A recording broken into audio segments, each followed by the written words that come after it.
Yeah. We're talking about the Violence Against Women Act. It actually passed today. Yes! It passed today. Today. This is important because for 2 years, it was not enacted. Okay, let's learn a little history with this. Oh, wait, I have a graphic. I'm supposed to pull up a graphic. I can do this. Hold on. Everyone, wait.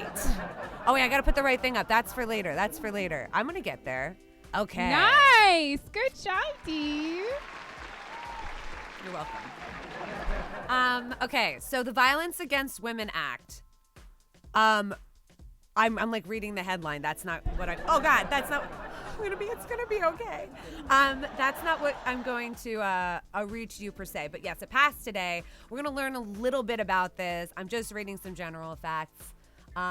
It's abbreviated. Here's one thing we do have to. It's abbreviated VAWA. VAWA, Violence Against Women Act. And I don't think that's helping our cause, but anyway. Yeah. So this act was signed into law September 1994. President Bill Clinton, that other one. And what did it do? What does this fucking act do? Why do we care that it wasn't passed for 2 years because of Mitch McConnell, but finally now is that he's the minority leader? And let's keep it that way. Big actually, win. let's get him out. But Yes. he must be there.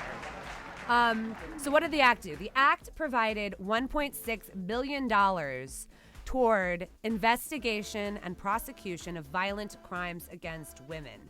It also imposed automatic and mandatory restitution on those convicted, and it allowed civil redress in cases prosecutors chose not to prosecute.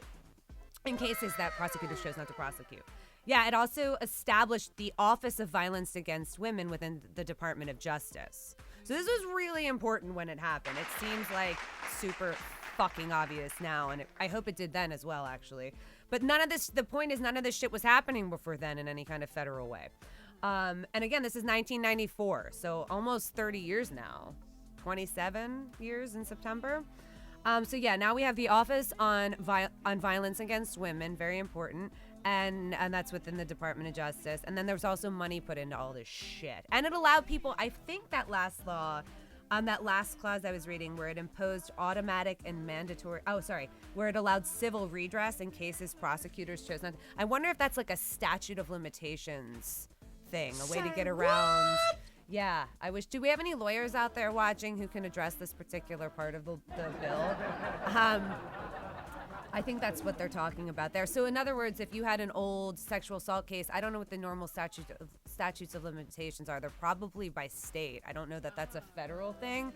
Once the clock runs out, the idea is like, it's essentially like they got away with it, right? You're not allowed to sue them for something that happened which I understand in some cases, like maybe a libel suit where you're like, you don't want people to be able to like 15 years later to be like, yeah, that thing you said about me 15 years ago caused me so much pain that now I need $70 million. Like, okay, fair.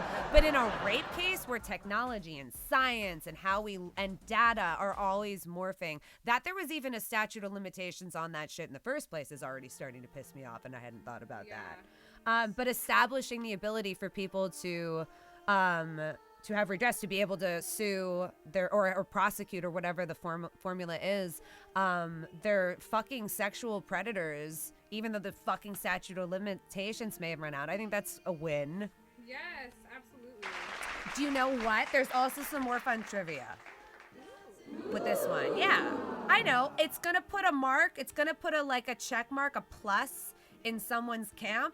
But I think we gotta give it to him, and we'll talk about how we all feel about this. But you know who was one of the sponsors of this bill back in 1994? Well, preceding 1994?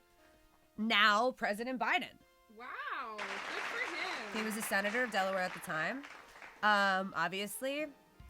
So the act passed through both houses of Congress with bipartisan support in 1994, although the following year, House Republicans attempted to cut the act's funding. So they passed it, and they're like, sure, we believe, we love women, sure. And then immediately tried to undermine it. How Republican. Yeah, seriously, that's what they How fucking consistent. But let me see. Sorry, I'm reading ahead.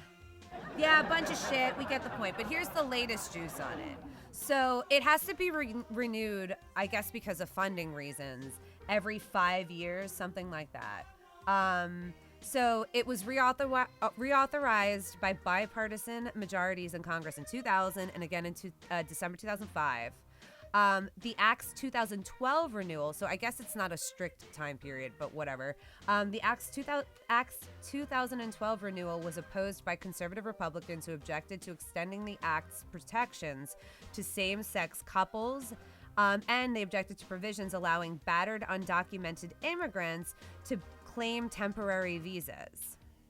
So, okay, what happens? It gets passed in 94. 95, the Republicans try to cut all the money out of it, the meat of it, right? That allows people to be hired to do the jobs of solving crimes, etc., and just helping the whole infrastructure of women who have had violence perpetrated against them. Okay, renews what they don't get to do it, so like now they have to renew this act, the Violence Against Women Act in 2000. Great. It happens, bipartisan majorities. 2005, same thing. Skip ahead, 2012.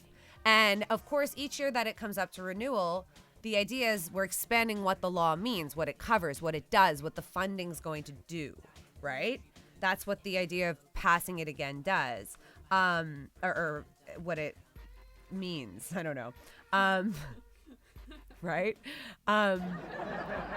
Are you high or something? I'm super high, but I'm gonna get there. I know what I'm saying. It's fine.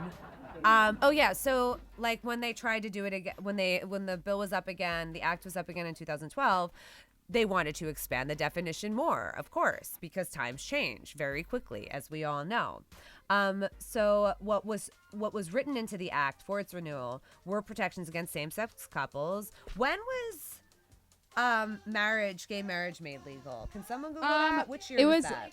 Yeah, it was Obama. 2015. Okay, it was Obama. So this is preceding that. Obviously so we still didn't even have. It was 2015. Yeah, that was across the board legal. Yeah, federally legal. Okay, God, that's so because it was recent. the state thing before. Yeah. Oh my God. Okay. So this is 2012. This is a few years before gay marriage is legal. So they were putting into the act violence against women, into same-sex couples. I wonder if that included male couples, which would be interesting. Good question. If this ended up like umbrellaing some other domestic violence kind of issues. The idea that undocumented immigrants couldn't get temporary visas for whatever reason to work so that they can get out of a financially dependent situation with their abuser, for example, or so that they could have refugee status. I imagine it's not for that. That's probably a different thing. So they end up reauthorizing it 2013. I don't know. It doesn't say if it includes all this shit.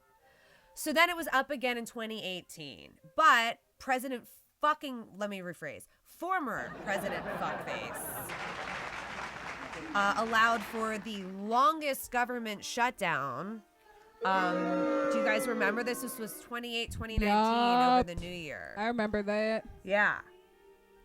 'Twas the New Year's before the coronavirus year. That doesn't work. That didn't work. But we know what I'm talking about. Remember when life was normal? No, I don't either. But then it expired, this act, in 2019 because the fucking Congress did not fucking renew it. So we actually have not had this act enacted for 2 years. The House of Representatives passed the bill reauthorizing the Violence Against Women Act in April 2019 that included new provisions protecting transgender victims and banning individuals convicted of domestic abuse from purchasing firearms. Huge issues. Yeah, that's good. Huge issues in the violence against women. And in an attempt to gain bipartisan agreement, Senators Joni Ernst, who is a Republican from Indiana, and Dianne Feinstein from California, Democrat, led months of negotiation talks that came to a halt in November of that year, 2019. For months and months they did this. Joni Ernst has said she plans to introduce a new version of the bill, so she couldn't get the fucking Republicans to bend. Because of, and this article here will go into it, it's because of the fucking NRA. So let's talk about how the NRA is very, very complicit in violence against women. I'll finish this little story, though. Today it fucking passed. Let me finish that. But only 33 Republicans voted with Democrats right here. Can I highlight and they'll see? Oh, nice. Yeah. But it was never, okay. Oh, wait, this was this was the 2019 quote. What happened is it stalled in the House, and this fucking Senate wouldn't vote because of Mitch McConnell, who was the majority leader. But it did pass today, and I don't know if this one's going to give me the stats on what it was, but most of the Republicans abstained. I think it was like a pure, like, Democrats just had the numbers moment, which is horrifying. It means the Republicans are unwilling to pass an act that not only is called the Violence Against Women Act, but that stands for all of these very crucial things for not only women, but with respect to domestic violence and violence in general and at large. So fuck you. But here's the story of the 2019 failure to go to the Senate and win. Where already so many Republicans in the House were ducking, and then it fucking stalled. We didn't have a Violence Against Women Act until it was renewed again this year under the new administration and the new congressional bodies. So in 2019, the NRA opposed the legislation for the first time, which put GOP lawmakers in a tough political position of voting against a popular law to support victims of domestic and sexual violence or voting against the gun lobby. The NRA continues to oppose the legislation because of the gun provisions. So the NRA did not score the legislation until last Congress because it never impacted Second Amendment rights, said one of the NRA guys. However, Speaker Nancy Pelosi and anti-gun lawmakers chose to insert gun control provisions into this bill in 2019 to pit pro-gun lawmakers against it so that they can falsely and maliciously claim that these lawmakers don't care about women. How about they're just claiming that you care more about guns than you do anything fucking else? And by guns, we mean gun sales and dollars. That's what I was going to say. Is this kindergarten? Yo, the NRA cares more about fucking selling guns. Well, it's not like they're making the actual sales, but that guns are sold to men who fucking might kill women. They care more about that than to make sure that they don't kill women. Exactly. That's scary.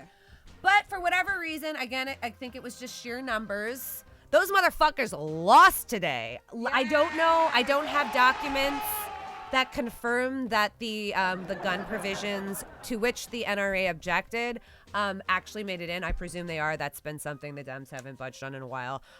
Here's hoping. If anyone knows the verdict on that or can pull that up, let us know. Cool. But yeah, that's our one. That was our happy thing for the day. Oh my God, that's so depressing. That was our happy little minor step in the right direction. I don't even know if that's I guess they're baby steps in the right direction. I mean, this was already established. Yeah. The fact that it had fallen out of action, I guess is how you would say this, is really just, again, the Republican absolute war on women. Yep. It's the Republican war on women. Republicans just don't even want women to exist at all. Oh, well, they do. They just want them to be the chattel that fucking repopulates the labor class for free.